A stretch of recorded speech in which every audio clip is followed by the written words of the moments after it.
Get your free copy of the complete tutorial at www.teachucomp.com/free.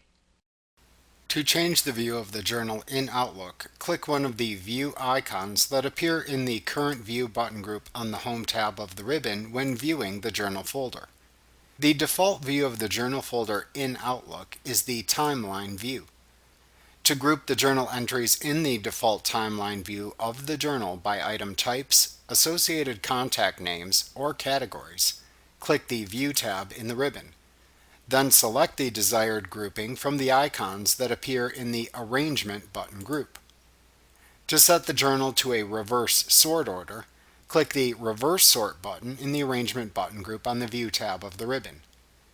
To change the timeline view to show different increments of time, click the Home tab of the ribbon. Then click one of the time increment buttons that appear within the Arrangement button group. You can also navigate to specific days or months for which to view associated journal entries. To navigate the timeline, scroll left or right to move through the days, weeks, or months depending on your view.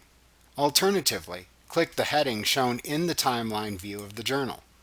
Then select a date from the calendar drop-down that appears to show that date in the journal. Like what you see? Pick up your free copy of the complete tutorial at www.teachucomp.com/free.